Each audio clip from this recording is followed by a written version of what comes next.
नमस्कार सभी को नमस्कार।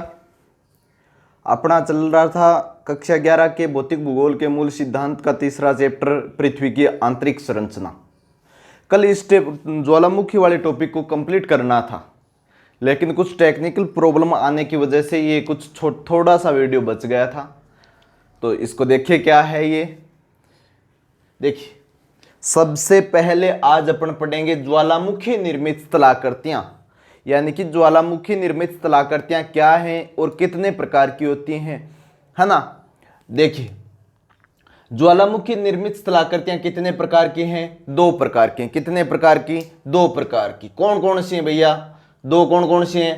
पहली है ज्वालामुखी शैल और दूसरी है पातालीय शैल। पहली है ज्वालामुखी शैल, दूसरी है पातालीय शैल। देखिए, ज्वालामुखी शैल है ना, ये बनती है भूपृष्ठ के ऊपर। कहां पर बनती है? भूपृष्ठ के ऊपर। यहां पर मैंने बना रखा है, देखिए, ये बनती है भूपृष्ठ के ऊपर। कौन सी? ज्वालामुखी शैल भूपृष्ठ के ऊपर बनती है, जबकि पातालीय शैल भूपृष्ठ के अंदर बनती है। कहां पर बनती है? भूपृष्ठ के अंदर बनती है। अंदर बनती है तो इन्हें क्या कहते हैं? अंतर्वेदी आकृतियां। इनसे जो निर्मित आकृति कैसी होती है? अंतर्वेदी आकृति होती है। अब देखिए, ये जो अंदर बनती है, अंदर क्यों बनती है? देखिए, अंदर कुछ जगह रह जाती है, प्लेटों के बीच में जगह होती है, इनको कहीं स्पेस मिलता है, तो भूगर्भ से जो मैग्मा आता है ना, वो अंदर ही कई जगह जम जाता है, तो उससे अलग अलग प्रकार की आकृतियां निर्मित होती हैं। इस प्रकार की आकृति अपनी बुक के अंदर दे रखी हैं 6। देखिए, इनको नाम से ध्यान से सुनना और कई बार पढ़ना, तो आपके ये नाम अटपटे नहीं लगेंगे, याद रह जाएंगे। देखिए, पहला है बेथोलिथ, दूसरा है लेकोलिथ, तीसरा है लेपोलिथ, चौथा है फेकोलिथ और पांचवा है सील और सील या सीट और छठा है डाइक, है ना। अब क्या है ये? देखिए, एक बार फिर नाम ले लेता हूं मैं। बेथोलिथ, लेकोलिथ, लेपोलिथ, फेकोलिथ, सील या सीट और डाइक। अब ये आकृतियां बन रही हैं। मैंने कहा है भूपृष्ठ के अंदर ये संरचना बन रही है, यानी कि मेघमा यार वो जम गया, तो वो किस रूप में जमा है, इनकी आकृति कैसी होती है? तो देखिए, सबसे पहले अपन बात करते हैं बेथोलिथ की। बेथोलिथ क्या है? यानी कि ये गुंबद के रूप में सबसे गहरे जमा होता है। सबसे गहरे भाग के अंदर कौन जमा होता है? बेथोलिथ जमा होता है। और इसकी आकृति कैसी होती है? गुंबद नुमा। गुंबद तो देखा होगा आप लोगों ने। इस प्रकार की आकृति चांद के रूप में, यानी कि गुंबद नुमा आकृति होती है। किसकी? बेथोलिथ की। बेथोलिथ की आकृति गुंबद नुमा, सबसे अधिक गहराई के अंदर। ये देख लीजिए, गुंबद नुमा आकृति है बेथोलिथ की। रह जाएगा याद, बेथोलिथ की आकृति कैसी है? गुंबद नुमा। इसके बाद में लेपोलिथ, याद रखना। लेपोलिथ के साथ क्या है? अवतल ढाल। लेपोलिथ की ढाल कैसी होती है? अवतल होती है। अवतल का मतलब क्या होता है? अवतल का मतलब अपन कक्षा 10वीं तक पढ़ चुके हैं। उत्तल दर्पण, अवतल दर्पण, उत्तल लेंस, अवतल लेंस, इनके बारे में अपन कक्षा 10वीं तक पढ़ चुके हैं। यदि किसी ने ध्यान से पढ़ा है तो अवतल का मतलब होता है कि दबा हुआ तल। क्या? दबा हुआ, धंसा हुआ तल। ठीक है, तो इसकी ढाल कैसी होती है? अवतल आकृति की। यहां से देखिए, इस प्रकार से दबा हुआ तल है, ऊपर से चांद के रूप में दिखाई दे रहा है। तो लेपोलिथ की आकृति कैसी होती है? ढाल कैसी होती है? अवतल होती है। ठीक है, अब आगे वाली है लेकोलिथ। क्या है? लेकोलिथ। इसकी ढाल कैसी होती है? इसकी ढाल उत्तल होती है। इसकी ढाल कैसी होती है? उत्तल ढाल होती है। उत्तल ढाल कैसी होती है? उत्तल ढाल होती है अर्धचंद्राकार। अर्धचंद्राकार। इसकी तरीके से देख लीजिए, उत्तल ढाल दे रखा है। उत्तल का अर्थ होता है तल ऊपर उठा हुआ। हमेशा याद रखना, ये सभी जगह आता है, उत्तल अवतल, उत्तल अवतल। तो उत्तल क्या होता है? उत्तल तल ऊपर उठा हुआ, अवतल तल नीचे धंसा हुआ। तो लेकोलिथ की ढाल कैसी होती है? उत्तल होती है। कैसी होती है? उत्तल होती है। अब है फेकोलिथ। फेकोलिथ क्या होता है? फेकोलिथ ये होता है कि इसके अंदर ढाल उत्तल और अवतल दोनों होती है। उत्तल और अवतल कैसे? देखिए, जैसे यहां से नीचे धंसा हुआ है, यहां से नीचे धंसा हुआ है, तो यहां पर क्या है? नीचे धंसा हुआ है तो क्या है? अवतल। और यहां से ऊपर उठा हुआ है तो क्या है, उत्तल, यानी कि फेकोलिथ की ढाल उत्तल व अवतल दोनों प्रकार की होती है। फेकोलिथ की ढाल उत्तल व अवतल दोनों प्रकार की होती है। ठीक है, याद रह जाएगा, यानी कि लहर नुमा होता है। ठीक है, अब है स्टोक।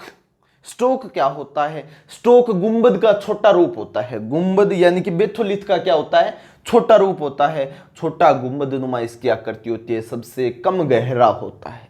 रह जाएगा याद, स्टोक गुंबद नुमा होता है। अब दो इंपॉर्टेंट और रह गए।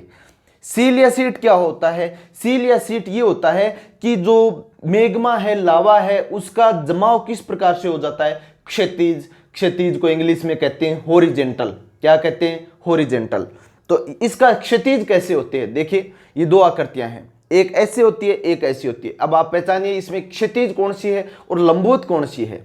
तो क्षैतिज कौन सी है, इस प्रकार की जो आकृति होती है ना, वो क्या होती है, क्षैतिज होती है। क्या होती है, क्षैतिज। तो ये सील या सीट यानी कि मेग्मा का जमाव, लावा का जमाव किस प्रकार से हो जाता है, क्षैतिज रूप में हो जाता है। ठीक है, तो इससे निर्मित आकृति क्या कहलाती है, सील या सीट, यानी कि ये बैठने जैसी दिखाई दे रही है तो सील या सीट कहते हैं। यानी कि इसका जमाव कैसा होता है, क्षैतिज होता है। लास्ट है अपने डाइक।